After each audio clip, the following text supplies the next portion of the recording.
ద్వారా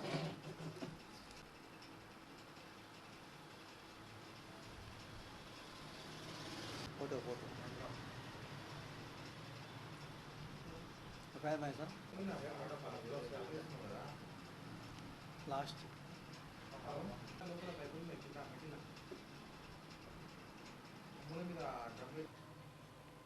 బీసీ మేధావుల సంఘం యొక్క ఆధ్వర్యంలో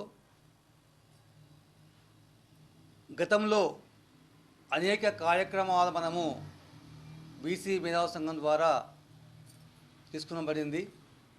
అట్లానే ఈరోజు ముఖ్యంగా దేశంలో కానీ రాష్ట్రాల్లో కానీ ఈరోజు అందరికన్నా జనాభాలో ఎక్కువ ఉండి వెనుకబడిన వాళ్ళు ఎవరన్నా ఈ ప్రపంచంలో దేశంలో ఉన్నారా అంటే అది బీసీలే. కనుక బీసీలకు ప్రభుత్వము చిత్తశుద్ధి ఉంటే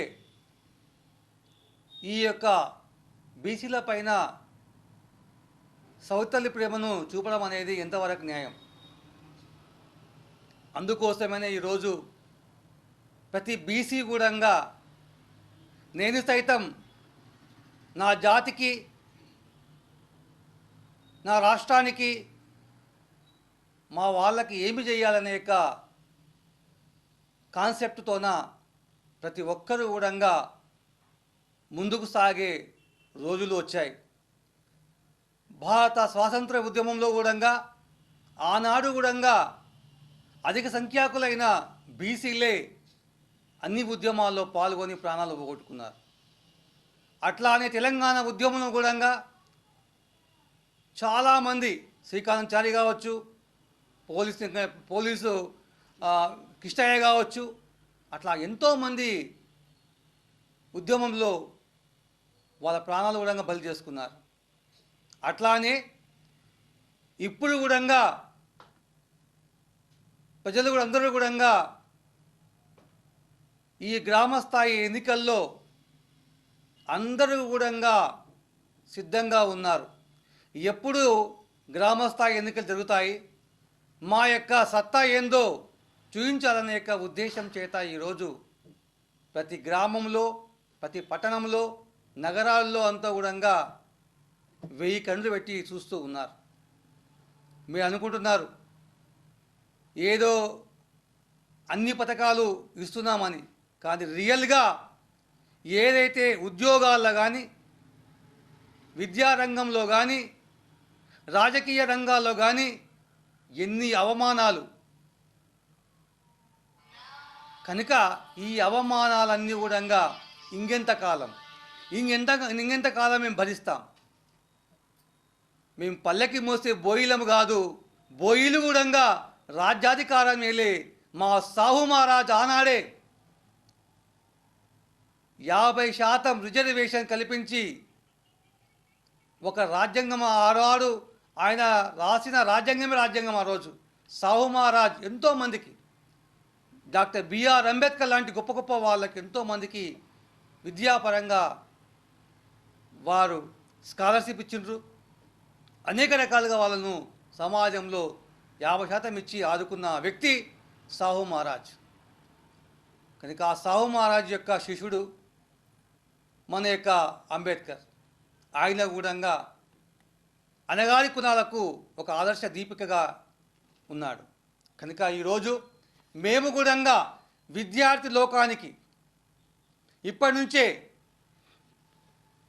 వారు కూడా ఒక వ్యాసరచన పోటీలు పెట్టి నిజంగా మన బీసీలకు రిజర్వేషన్ అవసరమా, అవసరం లేదా, అవసరం ఉంటే బీసీలకు ఎంత శాతము రిజర్వేషన్ ఇవ్వాలి అని అంశం పైన జిల్లా వ్యాప్తంగా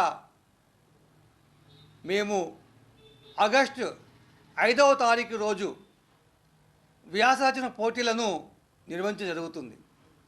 ఏదైనా సరే విద్యార్థుల యొక్క ప్రమేయం లేనిదే ఉద్యమం అనేది విజయవంతం కాదు. కనుక ప్రతి ఒక్కరు కూడా గమనించాలి. విద్యార్థులకు అందరూ కూడా సమాజంలో సగం పైన ఉన్నప్పుడు మా వాటా మా విద్య, తర్వాత మా రాజకీయ భవిష్యత్తు, మా ఉద్యోగాల భవిష్యత్తు ఏమిటి అనే ఒక అంశం పైన ఈ యొక్క వ్యాసరచన పోటీలు మనము బీసీ మేధావుల సంఘం పక్షాన నిర్వహిస్తున్నాం. కనుక ఒకటే చెప్తున్నా, సమాజంలో ఎప్పుడైతే బీసీలను గౌరవిస్తావో ఏ పార్టీ అయినా సరే అప్పుడే మీ ఉనికి సాగుతుంది. ఎప్పుడైతే బీసీలను అవమానిస్తావో, ఎప్పుడైతే బీసీలను కించపరుస్తావో ఆనాడే మీ పతనం అనేది రోజు రోజుకు తగ్గిపోతుంది. ఈ విషయాన్ని ప్రతి ఒక్కరు గమనించి జాగ్రత్తగా మాట్లాడడం నేర్చుకోవడం చాలా మంచిదని మేము బీసీ మేధావుల సంఘం పక్షాన తెలియజేస్తున్నాం. పరిచయం. నా పేరు జి లక్ష్మీదేవి. నేను మహిళా అధ్యక్షురాలిని, మరి అలాగే ఎక్స్ కౌన్సిలర్ని కూడా. మేము ఒకటే కోరుతున్నాం ప్రభుత్వాన్ని, ఏమంటే మా పిల్లలకు విద్య, రాజకీయం కానీ మా పిల్లలకు కావాలి. ఎందుకు కావాలంటే మా పిల్లలు ఇంతవరకు కూడా మేము ఎంత కష్టపడి మా పిల్లలు చదివినా కూడా మాకు ఎక్కడ కూడా ఉద్యోగాలు రావడం లేదు. కాబట్టి మా పిల్లలకు ఉద్యోగాలు కావాలి, మరి మాకు రాజకీయంగా కూడా మేము ఎదగాలి. ఇంకోటి, మాకు బీసీలు అని అంటున్నారు. బీసీల దాంట్లో 42% అన్నప్పుడు 42%లో అన్ని కులాలకు ఎంత కేటాయిస్తున్నారు, మరి మా ముద్రాజులకు ఎంత కేటాయిస్తున్నారు? మా పర్సెంటేజో మాకు ఇవ్వండి, లేదు అనంటే మా సత్తా ఏందో మేము చూపించుకుంటాము. ఎందుకంటే గతంలో కూడా బీసీలకు రాజ్యాంగం కడతాము, బీసీలను ముఖ్యమంత్రి చేస్తామని గతంలో చాలా మాట్లాడినరు. కానీ ఇప్పుడు అవన్నీ ఏమి లేవు. ఎటువైనా వాళ్ళంతా వాళ్ళు చూసుకోవడము, వాళ్ళు ఎదగడం తప్ప ఇంకా వేరే విషయం లేదు. బీసీలను ఎక్కడో తొక్కి పెడుతున్నారు. అలా కాకుండా కూడా మేము ఒకటే డిమాండ్ చేస్తున్నాము, మాకు బీసీల కోట ఎంత. బీసీలు అంటే అది కూడా అన్ని బీసీల, ఎస్సీ, ఎస్టీ, మైనార్టీ, తర్వాత గొల్ల, కురువ, ఔసుల, తర్వాత యాదవులు, ప్రతి కులానికి ఎంత కేటాయిస్తున్నావు, మరి మా ముద్రాజులకు ఎంత కేటాయిస్తున్నావు, మా వాట మాకు ఎంత కేటాయించినావు చెప్పండి. మేము అదే కోరుతున్నాము. మా వాట మాకు కేటాయించకపోతే మేము రేపు వచ్చే ఎలక్షన్లలో మా సత్తా ఏందో మేము చూపిస్తాము. ముఖ్యంగా మా పిల్లలు చదవాలంటే కూడా మా స్కాలర్షిప్లు లేవు. ఇంతవరకు కూడా స్కాలర్షిప్లు వస్తాయన్నారు, కానీ మా పిల్లలు ఎక్కడ వేసిన గొంగడు అక్కడే ఉంది.